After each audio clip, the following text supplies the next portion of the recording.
Chapter 21 of The Princess Passes. This recording is in the public domain. The Princess Passes, by C.N. and A.M. Williamson. Chapter 21. The Challenge. "Do I indeed lack courage?" inquired Mr. Archer of himself. "Courage that does not fail a weasel or a rat. That is a brutish faculty?" R. L. Stevenson. I drank my black coffee and smoked a cigarette. Then a glance at my watch told me that it was time to keep the appointment at the Villa des Fleurs, 5 minutes' walk from the hotel. I expected the Contessa's party to be late, but somewhat to my surprise they had already arrived, and a quick glance showed me that, outwardly at least, the relations of all were still amicable. "Signor Boy did not wish to come," said the Contessa to me, "but I made him. He says that he does not like crowds. Look at him now. He has wandered far from us already, probably to find some dark corner where he can forget that there are too many people. But then it was sweet of him to come at all, since it was only to please me." It was true. The Boy had slipped away from the seats we had taken near the music. He had gone to avoid me, perhaps, I said to myself bitterly. I need not have spoiled my dinner with anxiety for his welfare. He seemed to be taking very good care of himself. "I was horribly worried at dinner," whispered Gaeta to me, the light of the fireworks playing rosily over her face. "Those two, you know of whom I speak, weren't a bit nice to each other. It was Paolo who began it, of course, saying little hateful things that sounded smooth, but had a second meaning, and Signor Boy is not stupid. He did not miss the bad intention, oh, not he, and he said other little things back again, much sharper and wittier than Paolo, who was furious and gnawed his lip. It was most exciting." "Did you try to pour oil on the troubled waters?" I asked. "I was very pleasant to them both, if that is what you mean. First to one, and then to the other. After dinner I gave Signor Boy a rose, and Paolo a gardenia." "How charming of you," I commented dryly. "If that didn't smooth matters, what could?" The aeronaut was sitting on Gaeta's left, I on her right, with the Baronessa next me on the other side, and both were straining every nerve to hear our confidences, though pretending to be lost in admiration of the feux d'artifice. When the Contessa laughed softly, her little dark head not far from my ear, the Italian sprang up and walked away, unable to endure 5 minutes of Gaeta's neglect. She and I continued our conversation, though our eyes wandered, mine in search of the Boy, hers, I fancy, in quest of the same object. Soon I caught sight of the slim, youthful figure in its rather fantastic evening dress, the becoming dinner jacket, the Eton collar, the loosely tied bow at throat, and the full black knickerbocker trousers, like those worn in the days of Henri IV. As I watched it moving through the crowd and finally subsiding in a seat under an isolated tree, I saw the boyish form joined by a tall and manly one. Paolo di Nivoli had followed his young rival, and presently came to a stand close to the Boy's chair. He folded his arms and looked down into the eyes which were upturned in answer to some word. We could not see the expression of the two faces. We saw only that the man and the Boy were talking, spasmodically at first, then continuously. "I do hope they're not quarrelling," said Gaeta, in the seventh heaven of delight. "Of course not," I replied, annoyed at her frivolity. "They are too sensible." "Let us make some excuse and go over to them," she pleaded. "I am tired of sitting still." There was nothing for it but to obey her whim. I took her across the grassy space which divided us from the two under the tree, and she began to chatter about the fireworks. What did Signor Boy think of them? Was not Aix a charming place? But abruptly, in the midst of her babble, Paolo di Nivoli swept her away from the Boy and me, in his best whirlwind manner, which doubtless thrilled her with mingled terror and delight. Nice night, isn't it?" I remarked brilliantly. "Yes," said the boy. "Did the Contessa give you a good dinner?" "No. Yes. That is, I didn't notice." Perhaps that was natural. The boy did not answer, but I heard him swallow hard. He was on his feet now, having risen at Gaeta's coming, and he stood kicking the grass with the point of his small patent leather toe. Then suddenly he looked up straight into my face with big, dilated eyes. "What's the matter?" I asked, when still he did not speak. "Oh, Man, I'm in the most awful scrape." "What's up?" "I should be thankful to tell you about it, and get your advice if you were like you used to be. It's you who have changed, not I." "No, it's you." "Don't let's dispute about it. Tell me what's the trouble. Has that bounder been cheeking you?" "Worse than that. He said things that made me angry, and then I cheeked him." "Just now, under this tree?" "It began at dinner, a little, but the particular thing I'm speaking of happened here. I couldn't stand it, you know." "What did he say?"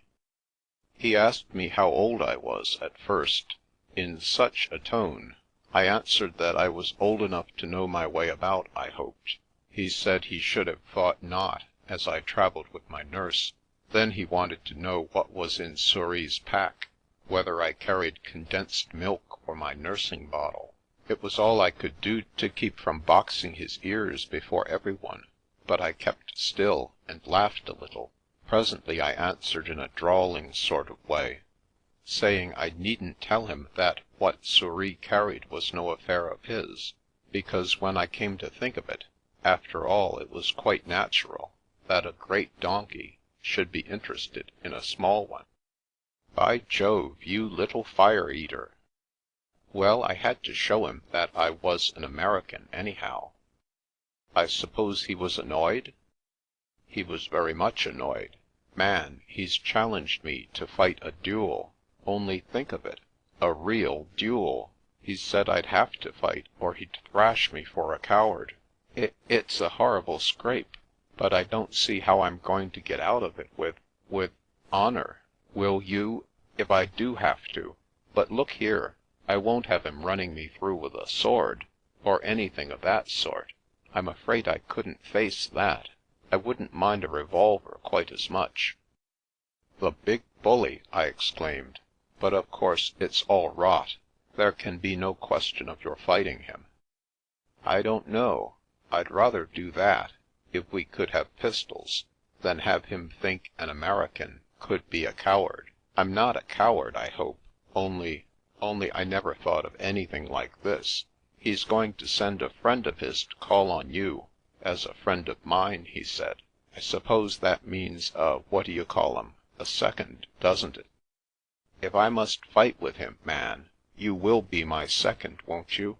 And act for me, if that's the right word."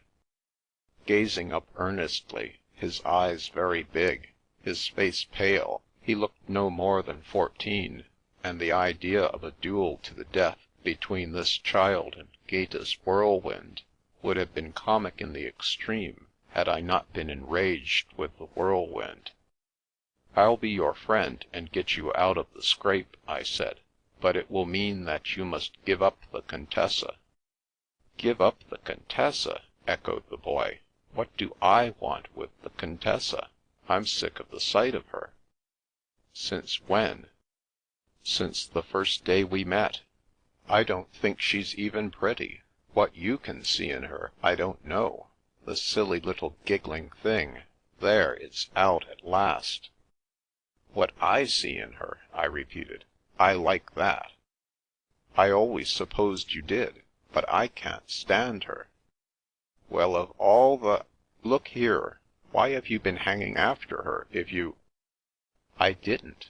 I just wasn't going to let you make a fool of yourself over her, and then regret it afterwards. So I did my best to take her attention away from you, and I succeeded fairly well. It vexed me to see you falling in love with her. She wasn't worth it." There was never the remotest chance of my doing so." "You said there was."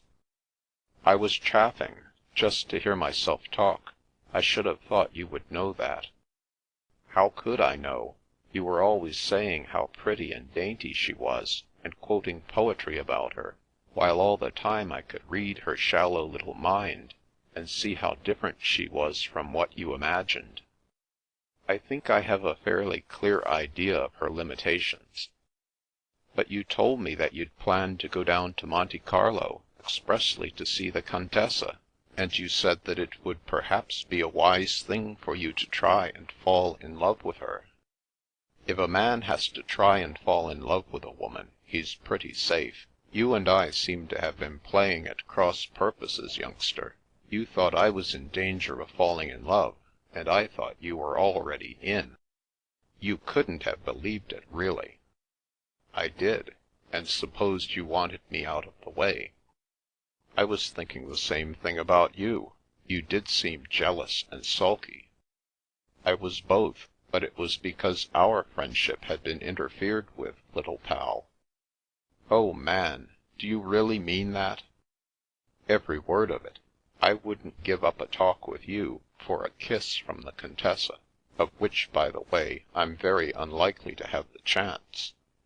But you—" "I've been miserable for the last few days. I missed you, Man." "And I you, boy. What an awful pity it is I've got to stand up and be shot, just as we're good friends again, and everything's all right." "You've got to do nothing of the sort. Le cher Paolo will, if he is really in earnest and not bluffing, send his friend to me, and matters will be settled, never fear." "I don't fear. At least, I hope I don't. Much. Only I wasn't brought up to expect challenges to duels. They're not in my line. But I won't apologize, whatever happens. No, I won't. I won't. I won't. I daresay it doesn't hurt much being shot, and I suppose he wouldn't be so impolite as to shoot me in the face, would he?" "He is not going to shoot you anywhere," said I. "I am glad I told you. I was feeling rather queer. What am I to do? Am I to go back to the villa as if nothing had happened, or what?" "What might mean coming to my hotel, but you seemed to find my society a bore." "That's unkind. It was your own fault that I went to a different hotel at Châtelard." "How do you make that out?" "I can't tell you. I don't suppose you'll ever know. But if you should guess by and by, remembering something you once said, you might understand." "Something I once said?" "Never mind. Please don't talk of it. I'd rather be shot at. But I want you to believe that my reason wasn't the one you thought. Now tell me what you're going to do about Signor di Nivoli. Have you made a plan?" "One has popped into my head," I replied. "It mayn't answer, but will you give me carte blanche to try? If it doesn't work, I'll get you out of the mess in another way, but this would give us a chance of making Paolo eat humble pie." "Do try it, then. I'd risk a lot for that." "As for tonight, on the whole, I think the best thing will be for you to go back to the villa. Of course, we mustn't let the Contessa suspect." "Little cat! I wouldn't give her the satisfaction." "Upon my word, you're not very gallant." "I don't care. I'm sick of the Contessa. A plague upon her and all her houses. Yet I wish her nothing worse than that she should marry Paolo. Ugh! A man with his hair en brosse. Probably he is saying, ugh! A boy with curls on his collar. May one of his old balloons fly away with him before he shoots me. Anyhow, he shall find that curls don't make a coward. Only there's just one thing before you treat with him. I can't be jabbed at with anything sharp." "You shan't," said I. With this, the Contessa beckoned from a distance, with news that she was going home.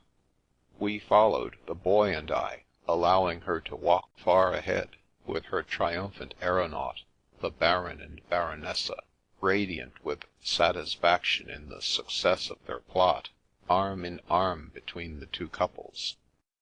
Having seen my little Daniel to the gate of the lion's den, I shook hands cordially with everybody, Paolo last of all. He placed his fingers with haughty reluctance in my ostentatiously proffered palm, but I held the 4 chilly, fish-like things, chilly only for me, long enough to mutter, sotto voce, "I want a word with you on a matter of importance. I'll walk up and down the road for 20 minutes."